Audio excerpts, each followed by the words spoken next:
first time group riding for a special cause, which was called the Distinguished Gentleman's Ride.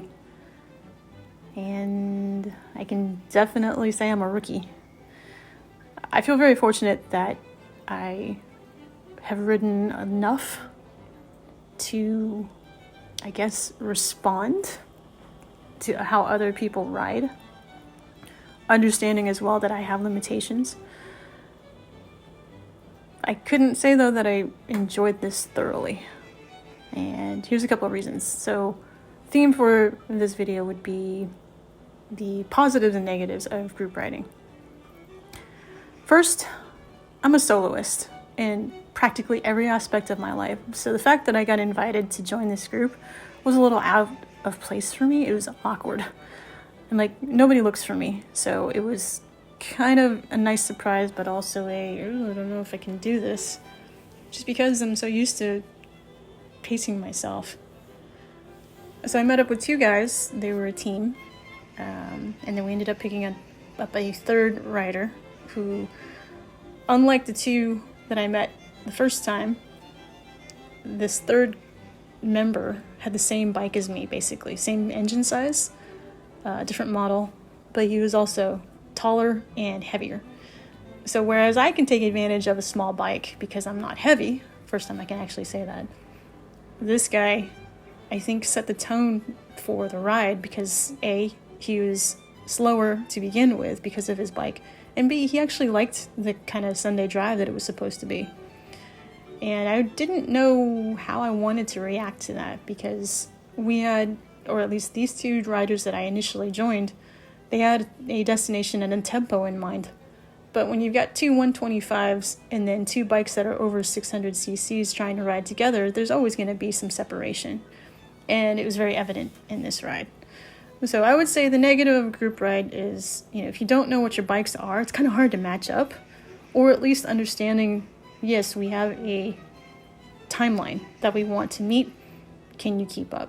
And if you can't, we invite you to try, but we understand if you decide you go your own way.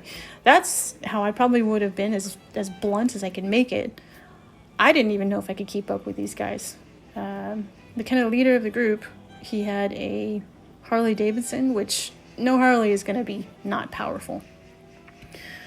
So I'm struggling to keep up with him, but I guess he was okay with the fact that I could do that. His partner, I think, was riding maybe a 900 cc. So he ended up staying with the guy who had the same cc size as me. And we were no longer a group. We were just pairs riding. But then I guess you could say I wasn't sure how I wanted to feel because it was a group ride. I thought it was meant to go a little bit slower, but then going slower meant that this guy that I was chasing probably wouldn't have enjoyed it as much because he kind of set the tempo. So another thing about group riding that I'm learning, I wouldn't know it for sure because maybe it's not always this way, but that's when I was like, I can't ride with somebody who has a bike that's 10 times bigger than mine and wants to get to a certain destination, regardless of the traffic, which also kind of kept him at bay. But he can overtake a car going slow, whereas I had to really time it and make sure I had enough space to get past that person and hope that they don't try and speed up just because I'm trying to overtake them. That's kind of the sentiment riding in Korea right now, is it's not understanding of motorcyclists in general.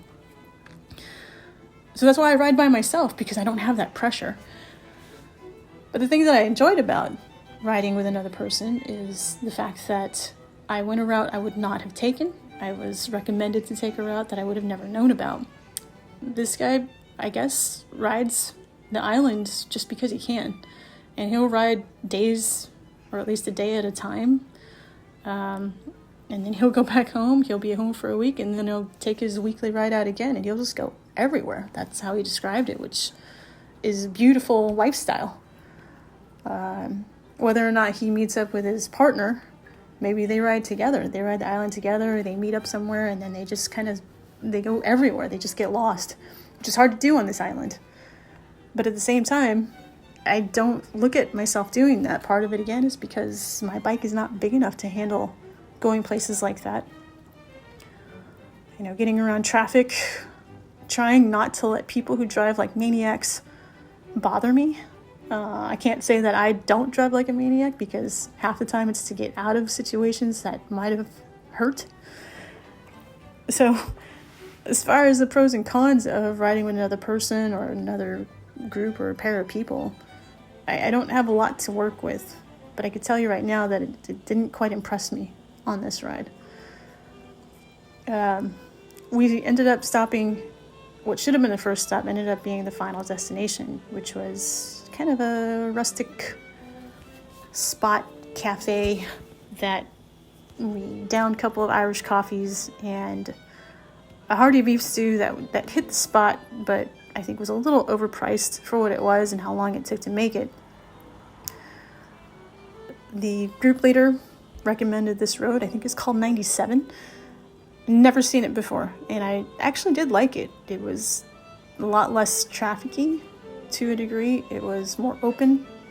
Reminded me a lot of some of the crossroads in San Jose in the Bay Area. And a little bit of my ride in New Zealand, where it was just open road for once. And I miss that now when I think about it. I miss how freeing New Zealand was and how it just lets you do what you want to do. It was so odd when I think about it, how I didn't really plan out that route very well. I just tried to follow it as best as I could. But it's those memories that you have when you start looking back and you come back to where you live, that you start to realize how certain countries and certain cities are very open to motorcycles, whereas others aren't. It's a shame. So if I had to really rate being a group rider, I'd probably need to do it more often to really get a better sense of how that works, in addition to, truthfully, getting a better bike. And I'm not unhappy with Bean. I just know his limitations. He's a city driver. You know, he's meant to go into start stops, intersections, blocks at a time, not miles at a time. And that would have helped with this ride. But I also just come to the realization that I don't know how much more time I want to spend on this island in this part of my life. I feel like this chapter is starting to come to a close because I have to get into that decision-making space of if I want to stay another year. I also just don't want to put the time in to get a bigger bike, because that means testing for a license that I've already had, and then finding a bike in general, and still dealing with the same people who don't like motorcyclists. Yes, I could ride with these guys again. I guess my intent would be to ride maybe a few more times with them. But when you've got a dinky little bike, it's kind of hard to feel like you belong, at least until you can get the big bike. So, I don't know. I clearly have a mixed bag of emotions. I guess you could say in general, though, it was great to do something different. And hopefully I'll continue.